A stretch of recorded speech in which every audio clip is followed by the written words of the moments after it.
जी हाँ दोस्तों, आप सभी के लिए नई भर्ती आ चुकी है और ये भर्ती दोस्तों बड़ी ही शानदार रहने वाली है।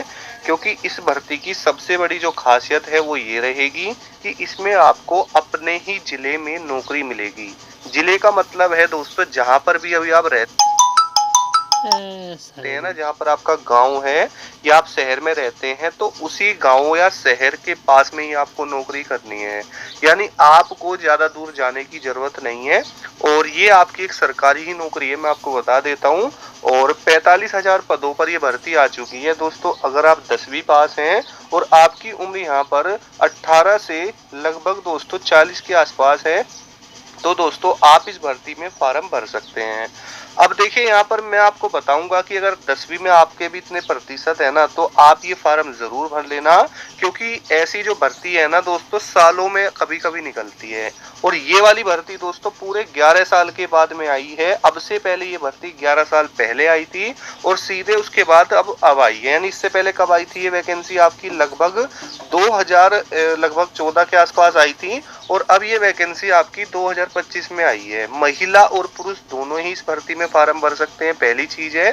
दूसरी चीज ये है दोस्तों, इसके अंदर आपको जितनी भी फैसिलिटी दी जाती है ना, सारी बेहतरीन है। क्योंकि ये दोस्तों आपकी गवर्नमेंट ही होती है और ये सरकारी विभाग है। क्योंकि आप ये सोच रहे होंगे कि सर जहां पर हम रहते हैं वहां पर अगर हमें कोई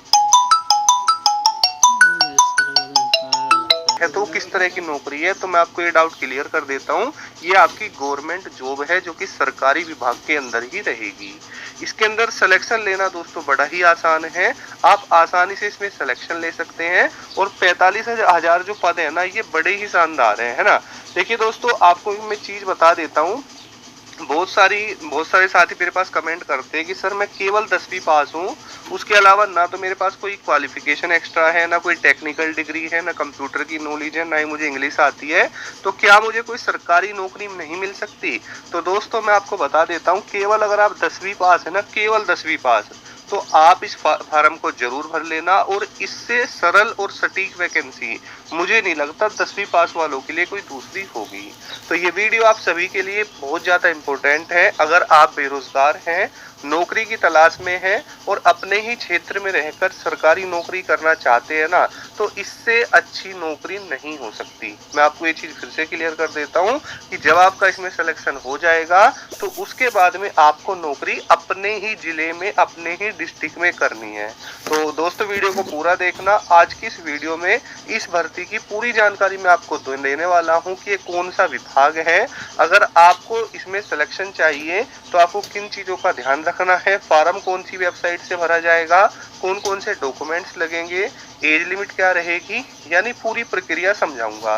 साथ ही आपको ऑफिशियल नोटिफिकेशन भी दिखाऊंगा जो कि यहाँ पर डिपार्टमेंट की तरफ से आया है और उसमें ही सारी चीजें मेंशन है और वहीं पर ले जाकर आपको पूरी इंफॉर्मेशन प्रोवाइड करी जाएगी। दोस्तों वीडियो में आगे बढ़ने से पहले बस एक छोटा सा निवेदन मैं आपसे करना चाहूंगा। दोस्तों अगर आप चाहते हैं कि रोजाना जो भी नई नई भर्तियां आती हैं उन सभी की जानकारी आप सभी को मिलती रहे, तो आप हमारे साथ जुड़ सकते हैं। जुड़ने के लिए दोस्तों आपको नीचे एक लाल कलर का सब्सक्राइब बटन दिखाई दे रहा होगा, इसको दबा लेना। साथ ही इसके साइड में घंटी का ऑप्शन है, उसे दबाकर भी ऑल पर प्रेस कर लेना, जिससे आपको रोजाना जो नई नई वैकेंसीज आती हैं उन सभी की जानकारी मैं प्रोवाइड करता रहूंगा। हमारे चैनल का दोस्तों यहाँ पर जो उद्देश्य है बस इतना ही है, जो भी रोजाना नई भर्ती आती है उनकी अपडेट हम आप तक पहुँचाएं। तो आइए दोस्तों चलते हैं नोटिफिकेशन की तरफ और जानते हैं इस भर्ती की पूरी जानकारी को। लगभग दोस्तों 45,000 इसके अंदर आपके पद हैं जो कि 10वीं पास वालों के लिए है। देखिए दोस्तों, अगर योग्यता की हम बात करें तो 10th यानी हाई स्कूल एग्जाम पास अगर आप हो तो आप इस वैकेंसी के लिए अप्लाई कर सकते हैं। अब आप ये सोच रहे होंगे कि सर ये कौन सा विभाग है, तो ये आपकी दोस्तों होम गार्ड की वैकेंसी है। ठीक है, यानी आपने देखा होगा जो पुलिस कांस्टेबल होता है तो उसी की तरह यहाँ पर होम गार्ड भी होते हैं, जिसकी ड्यूटी आपकी अपने ही जिले में लगती है। अब पुलिस कांस्टेबल की तरह ही आपका काम है, सेम आपको दोस्तों यूनिफॉर्म भी मिलेगी, वेतन भी मिलेगा, सब चीज दोस्तों लगभग सेम ही इसके अंदर होती है। अगर हम दोस्तों यहाँ पर बात करते हैं आपके वेतन को लेकर के, तो यहाँ आप देख सकते हैं यहाँ पर जो पे स्केल है आपका 5,200 से 20,200 तक हो सकता है। यानी पर मंथ आपको 25 के से लगभग यहाँ पर 30 के तक जो सैलरी है वो देखने के लिए मिल सकती है, यानी 25,000 से 30,000 समथिंग के आसपास तक। ठीक है। इसके अलावा दोस्तों अगर हम इसकी बात करते हैं सिलेक्शन प्रोसेस की, तो सिलेक्शन प्रोसेस में इसमें सबसे पहले दोस्तों आपका रिटन एग्जामिनेशन है, उसके बाद आपकी मेरिट लिस्ट आती है, फिजिकल होता है, डॉक्यूमेंट वेरिफिकेशन, मेडिकल वगैरह। ठीक है। इस तरीके से वैकेंसी आती है। बाकी मैं आपको इसका एक बार नोटिफिकेशन भी दिखा देता हूँ। ये देखिए दोस्तों, इसका ये नोटिफिकेशन है, जैसे कि यहाँ पर देख पा रहे होंगे।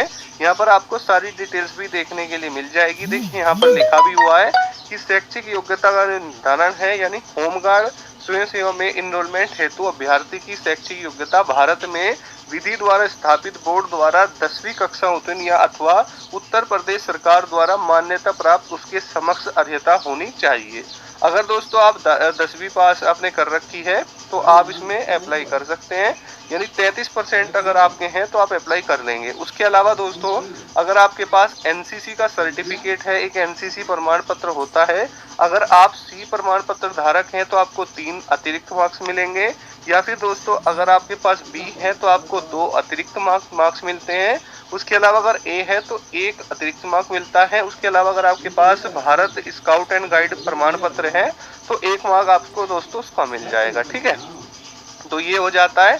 अगर हम दोस्तों बात करते हैं यहाँ पर आपका जो है आयु सीमा को लेकर के, तो आयु सीमा दोस्तों इसके अंदर आप देख पा रहे होंगे, आपकी अभ्यर्थी की जो आयु है कम से कम 18 वर्ष से लेकर के अधिकतम 30 वर्ष तक होनी चाहिए। अगर दोस्तों आपकी इतनी एज है तो आप इसमें अप्लाई कर सकते हैं। उसके अलावा अन्य पिछड़ा वर्ग, अनुसूचित जाति, अनुसूचित जनजाति और ऐसी अन्य श्रेणी के जो उम्मीदवार हैं, केवल जो उत्तर प्रदेश के मूल निवासी हैं, उनके लिए अधिकतम आयु सीमा पे जो छूट है वो शासन के द्वारा जो नियम है उसके अनुसार अनुमन्य होगी। ठीक है, ये आपकी सारी बात इसमें बताई गई है। उसके अलावा अगर हम यहाँ पर दोस्तों बात करते हैं आवेदन शुल्क को लेकर के, तो आवेदन शुल्क यहाँ पर आप जब फॉर्म भरेंगे तो उसमें आपको बता दिया जाएगा। बाकी दोस्तों अगर हम बात करते हैं आपकी लिखित परीक्षा को लेकर के, तो लिखित परीक्षा में जैसे कि मैंने अभी बताया था 150, पहले वो 150 का था, लेकिन दोस्तों अब यहाँ पर ऑफिशियल बता दिया गया है कि आपका 100 अंकों का दोस्तों यहाँ पर पेपर होगा और 2 घंटे का आपको दोस्तों समय दिया जाएगा। ऐसे अभ्यर्थी जिनके आवेदन पत्र सही पाए जाएंगे उनसे लिखित परीक्षा में सम्मिलित होने की अपेक्षा की जाएगी, और लिखित परीक्षा में आपके जो वस्तुनिष्ठ प्रकार के प्रश्न रखे जाएंगे। लिखित परीक्षा 100 अंकों की होगी, जिसकी जो समय अवधि है वो 2 घंटे की होगी। ठीक है, और लिखित परीक्षा एक विषय सामान्य ज्ञान की होगी, यानी दोस्तों इसमें आपका सामान्य ज्ञान बताया गया है, यानी सामान्य ज्ञान का ही आपका ये पेपर इसमें पूरा रहेगा। ठीक है, ये इसमें सारी चीज उन्होंने बताई है। बाकी मेजरमेंट वगैरह मैंने आपको बता ही दिया। ठीक है, और बाकी दोस्तों अगर हम बात करते हैं यहाँ पर आपका फिजिकल वगैरह क्या है कि ठीक है, तो इसके अंदर मैंने आपको बताया था 4.8 किलोमीटर 28 मिनट में है और 2.4 किलोमीटर 16 मिनट में रहेगा। ठीक है, इस तरीके से है, तो काफी अच्छी है। अगर आप स्वस्थ हैं, मानसिक रूप से स्वस्थ हैं, तो आप इसमें फॉर्म भर सकते हैं। और सबसे अच्छी बात क्या रहेगी दोस्तों, अगर आपका इसमें सिलेक्शन हो जाता है, अपने ही क्षेत्र में आपको नौकरी करने का मौका मिलेगा। और अगर आप दोस्तों 10वीं पास है तो फॉर्म भरना ना भूलें। अगर कोई डाउट है तो कमेंट करें। मिलते हैं नेक्स्ट वीडियो में। जय हिंद।